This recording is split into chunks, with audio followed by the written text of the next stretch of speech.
श्री वृंदावन बिहारी लाल की जय। कलियुग का प्रभाव जैसे जैसे बढ़ेगा वैसे वैसे भगवान में विश्वास रखने वालों की संख्या घटेगी, कम होती जाएगी। समय का प्रभाव है, कलियुग का प्रभाव है। भगवत विश्वासी पुरुष मूर्ख समझे जाएंगे। उन लोगों की सत्यमूलक चेष्टाओं का आदर होना तो दूर रहा, बरम निंदा होगी। इसीलिए जगत के लोग मुझे क्या कहेंगे, इस बात की ओर से दृष्टि कम कर लेनी चाहिए। यदि हमें कोई बात सत्य दिखे तो उसका ही आचरण भगवत इच्छा अनुकूल प्रतीत हो तो वैसा ही करनी चाहिए। जन समुदाय की दृष्टि भी आदरणीय अवश्य है, अवश्य है। यदि भगवत इच्छा अनुकूल हो तो,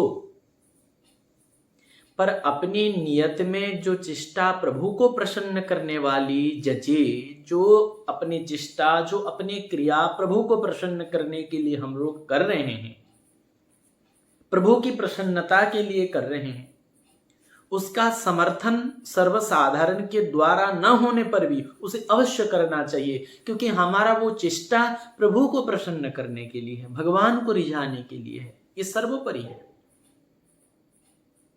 इसमें ये नहीं सोचनी चाहिए अगर अपनी चेष्टा प्रभु की प्रसन्नता के लिए है तो यहां ये नहीं सोचनी चाहिए कि लोग क्या कहेंगे। गुरुदेव ने हमें स्वरूप दिए हैं, तिलक दिए हैं, हम तिलक लगा रहे हैं ठाकुर जी की प्रसन्नता के लिए, गुरुदेव की प्रसन्नता के लिए। तो यहां बिल्कुल ये नहीं सोचनी चाहिए कि जगत के लोग क्या कहेंगे।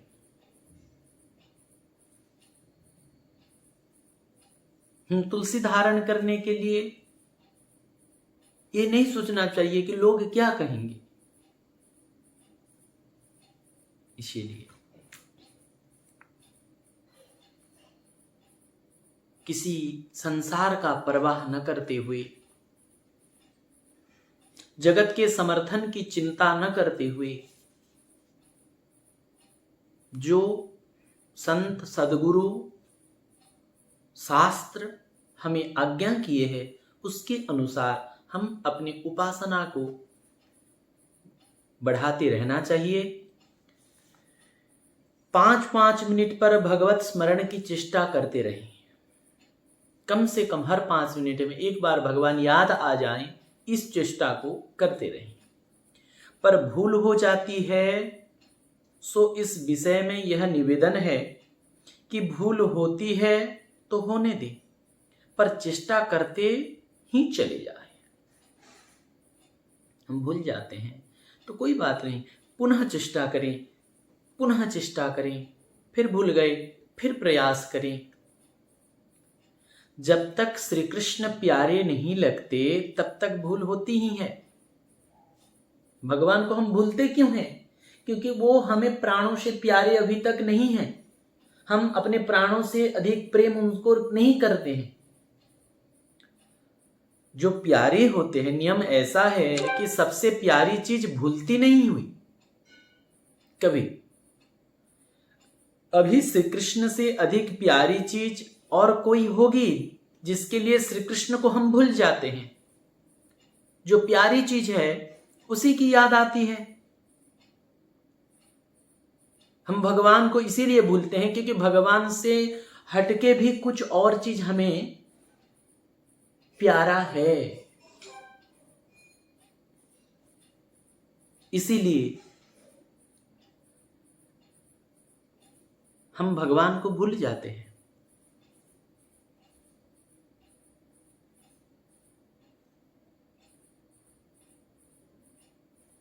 श्री कृष्ण को याद करते करते अपने आप सब ओर का आकर्षण बेकार पड़ जाएगा, वे सबसे प्रिय लगने लगेंगे, फिर भूल नहीं होगी।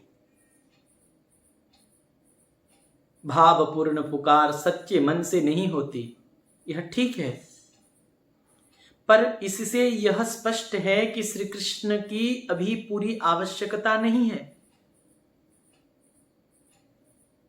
श्री कृष्ण की आवश्यकता अभी नहीं प्रतीत हुई है।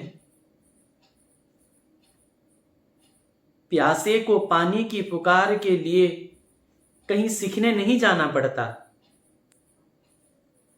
अपने आप पुकार होती है, क्योंकि पानी उसके लिए अत्यंत आवश्यक वस्तु है। कोई प्यासा हो तो उसे सिखाना नहीं पड़ता कि पानी के लिए कैसे बुलाएं।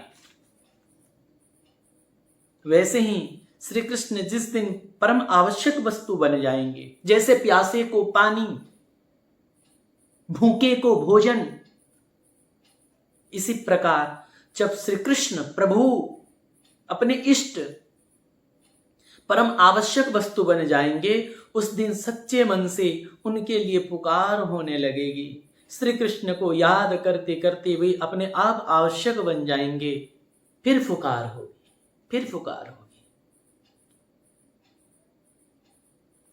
और भी कोई पूछ रहे थे, जैसे हम कथा सुनने जाते हैं तो उस समय नाम जप या अपने जो नित्य स्तुति आदि पाठ है वो नहीं हो पाया। प्रयास तो ये करनी चाहिए कि हम वो नियम को पूरा करें, लेकिन कोई बात नहीं, कहीं कथा में थोड़ा अधिक समय हो गया, देर हो गया और उसमें कुछ करते हैं, उनमें से कुछ नहीं हो पाया, थोड़ा कम हुआ, कोई बात नहीं, क्योंकि कथा भी भगवान के ही स्वरूप हैं। नाम एवं पाठ दोनों ही भगवत रूप है। कोई सा हो, निरंतर होना चाहिए, लेकिन हाँ, भगवत कार्य के अतिरिक्त अन्य कोई कार्य न बने।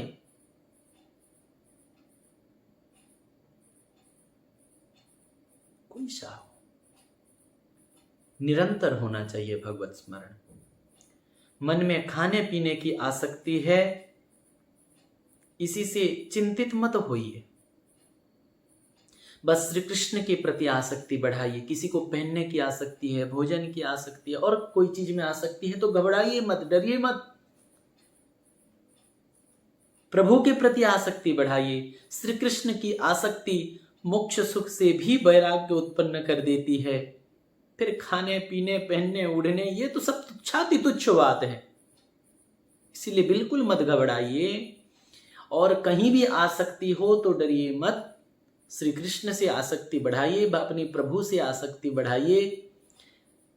कैसे बढ़ाएंगे? उनको समय देते हुए, उनकी सेवा पूजा करिए, उनकी अष्टायाम सेवा करिए, उनकी स्तुति करिए, वंदना करिए, दर्शन करिए, उनके नाम जपिए, उनके लीला चरित्र को श्रवण करिए, उनकी लीलाओं का दर्शन करिए। तो फिर ऐसे लीला देखते देखते, कथा सुनते सुनते, नाम जपते जपते, सेवा करते करते, सत्संग श्रवण करते करते, फिर ये जो आसक्ति शरीर संसार के प्रति है, ये कब छूट जाएगा ये पता नहीं चलेगा। यहाँ तक कि ये सब तो तुच्छाति तुच्छ बात है, यहाँ तक कि मोक्ष सुख की भी जो आसक्ति है, वो मोक्ष सुख की भावना भी चली जाती है मन से, इतना निष्काम हो जाता है। अर्थ न धर्म न काम रुचि, गति न चाहु निर्वाण, जन्म जन्म सिय राम पद यह वरदान न आन। देयमानम न गृणंति बिना मत सेवनम जना। किसी भी प्रकार के मुक्ति को फिर भक्त प्रेमी स्वीकार नहीं करता। जब श्री कृष्ण में आसक्ति हो जाएगी, प्रभु में आसक्ति हो जाएगी, इसीलिए कोई चिंता की विषय नहीं है कि हमारा आसक्ति यहाँ है वहाँ है, कोई बात नहीं। प्रभु का स्मरण, प्रभु का भजन हम बढ़ाते रहें तो धीरे धीरे सारी आसक्ति नष्ट हो जाएगी। नहीं खान पान तेहि भावे है, नहीं कोमल वसन सुहावे हैं, सब विषय लगे तेहि खारा है, हरि आशिक का मग न्यारा है। फिर तो आनंद ही आनंद होगा। इसीलिए हम अधिक से अधिक समय प्रभु में देते हुए, प्रभु की चिंतन करते हुए, प्रभु के नाम जप करें, फिर प्रभु में आसक्ति बढ़ती जाएगी और फिर संसार की आसक्ति छूट जाएगी। और इतने में ही अपनी ये संसार का जो बार बार आवागमन की चक्कर चल रहा है, इससे हम मुक्त होकर प्रभु चरणों में पहुंच जाएंगे, प्रभु की सेवा में हम पहुंच जाएंगे, प्रभु अपना लेंगे।